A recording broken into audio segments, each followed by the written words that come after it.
Рахмат, коллегалар убакыт үнөмдөлү деп суранып жатышат, поэтому кыскача эле финансы министрлигинен суранат элем. Мына мен ички иштер министрлигинен ДТП боюнча таблицаны алсам, Бишкек Ош Уна жолунда жалпысынан 2021 жылы расмий түрдө катталган официально 800 кырсык ДТП болуптур да. Канча адам каза болду десем, именно ошонун кесепетинен расмий түрдө 202 адам каза болду. А канча ДТП милиция жок эле мындай эле чечилип калып атат да. Эми ошол Бишкек Ош трасса жолунда бир дагы заманбап оорукана жок да, урматтуу финансы министрлиги, урматтуу өкмөттүн мүчөлөрү да. Бул боюнча өкмөттө өзүм да иштегенде маселени көтөрдүм элем да. Ошол тарапта Бишкек Ысык көл трассада деле ошондой эме да, ситуация да. Бир дагы заманбап оорукана жок. Миңдеген биздин жарандарыбыз көлгө барышат, миңдеген азыр Россиядан келген жарандар, Казакстандан келген да коноктор да. Эме жок, МРТ нету, томографов нету. Анан деген ысыкта деген давление бирдеме болсо деле современный бирде оорукана жок да. Мен ошону мындай көзөмөлгө алып, биякта министрлер, саламат сактоо министри деле отурат, ал деле мындай каршы болбойт деп ойлойм. Ушу Бишкек Ысык көл жолунда, анан деген Бишкек Ош трасса, бул стратегический эки жол болуп атат. Ошол жактан оорукананы көзөмөлгө алып туруп, мындай планга киргиздирилечи 23-24 жылдары болобу, киргизиш керек да. Бул стратегиялык маселе. Адылбек Алешевич, сизден да суранам да. Анан мындай да, Украина, анан Россияда болгон окуялар бизге таасир этпейт, биз нейтралдык позициядабыз деген түшүнөм, бирок ошол эле учурда таможнядагы расмий маалымат боюнча расщеплениябыз бизде азайып калды. Ошол туурабы? Мен ошону интернеттен окуп. Адылбек Алешевич. Да, тура. Сиз жооп бересизби? Порядка где-то 3,8 миллиардов. Канча азыраак түшүп калды? 10 айдын ичинде 3 миллиард 800 не в нашу пользу. То есть вот это послужило причиной, почему таможня не смогла выплатить, да? От Российской Федерации и Белоруссии, да, поступления уменьшились. Ну, фактически мы теряем из-за всей этой ситуации да? Из-за того, что происходит между Украиной и Россией.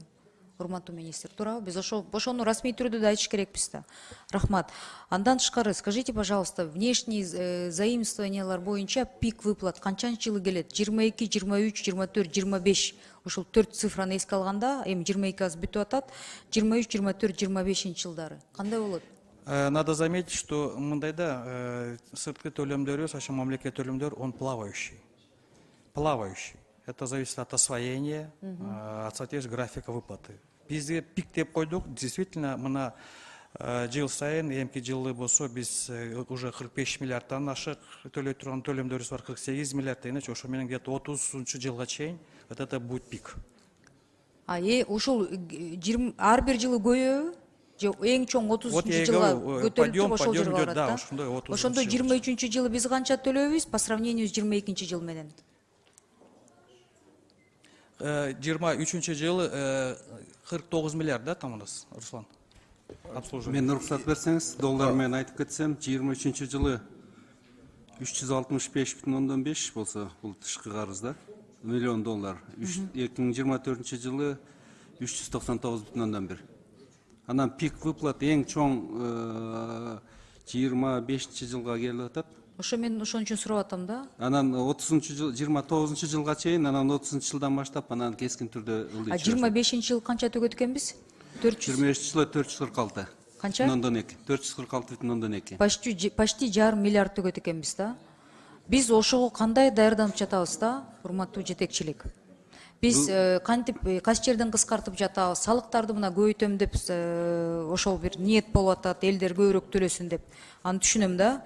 Бирок деген именно могу неме боюнча экономия жагынан кандай болуп атат? Эмнени үнөмдөп атабыз? Сыртка чыккан 22 жылы, мисалы, командировкага өкмөт тарабынан бюджет эсебинен чыккан канча каражат ошол кетти да, командировка мамлекеттик кызматкерлердин суммасы барбы? Биринчиден, бул баары программа госинвестиция аркылуу, это реальный секторго жумшатылган каражаттар бүгүнкү күндө. Бул эң чоң, бул Министерство транспорта, так у нас нет ни морских путей деген, бизде транспортка. Бул энергетикага, Это два больших сектора, куда направляются эти финансовые средства, и там освоение идет. Освоение идет, и сегодня, бүгінгі күнде, мультипликативный эффект есть. Ошондуктан, значит, обслуживание государственного долга, был болсо график негизинде, это все, это у нас, мы киргиздик 7,5%-га чейин ограничение коюп атабыз өзүбүзгө. Она нашпай турган кылып. Это не отразится на жизни нашего... Естественно, отражится, здесь никакой мындай... Все, вы это просчитываете, все, мы к этому готовимся, Да. как государство, да? Мен айтып коеюн, эмки жылы болсо жалпысынан 263 миллиард сом салык түшөт. Анын ичинде болсо бар отурат. И айлыгыбызда, пособиябызда, соцфондко төлөмдөр жана мамлекеттик карыз. Коммуналка да киргизип койгон сайы. То есть бул болсо чыгымдар күнүмдүк келе турган чыгымдарыбыздын негизинде бул. А өкмөт, на чем сейчас вы пытаетесь сэкономить? Что вы сократили? Помимо того, что конец года эти премиальные сократили, деген сөз болот атат, да? Сокращаем все, что можно, бүгүнкү күндө, поэтому и обращения иногда идут в адрес Жоркенеша со стороны наших коллег. Да?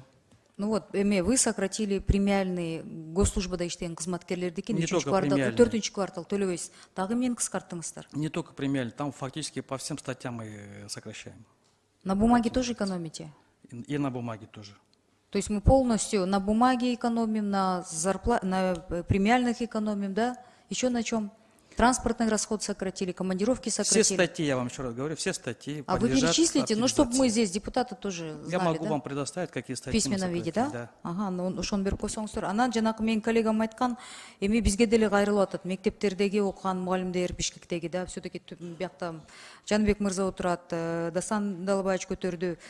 Бишкек шаарындагы мугалимдердин акылары боюнча мэрияга мындай күч келип калып, не вытянуть деген чоң суроо болуп атат. Ошол боюнча да мен дагы шаардын депутаты катары кайрылып кетет элем. Ошону көзөмөлгө мындай жардам берип коюш керек деп ойлойм. Эмнеге мен бул суроону берип атам? Анткени деген биздин ички иштер министрлигине, УКМКга, анан башкы прокуратурага кайрылгам, палатада расмий түрдө акыркы 4 жылда Бишкек шаарында Бишкек асфальт сервистен 1 миллиард сом урдалып, бирок кустуризация процесси менен мамлекетти ушинтип тоногон биздин кээ бир мамлекет кызматтагы кызматкерлерибиз 1 миллиард сом тонолсо 75 миллион сомду бюджетке компенсация УКМК аркылуу төлөнүптүр. Калган 900 миллион сом кайда кеткен белгисиз. Естественно, биз 4 шаардын жогорку кеңештеги өкүлдөрү биз кайрылып атабыз да. Шайланган депутаттар могул көчө жасап берилди, тил көчө жасап берилди десек, каражат жок деп атышат да. Мугалимдерди биз азыр бүт болгон каражаттарды мугалимдердин акыларын көбөйтүүгө жумшайбыз. Бирок ошол эле учурда жолго деген жетишпейбиз, анткени каражат ошого кетип калып атат деген жоопторду биз угуп атабыз, урматтуу министр. Ошондуктан депутаттардын 4 депутат бияктагы ошон үчүн кайрылып атышат да.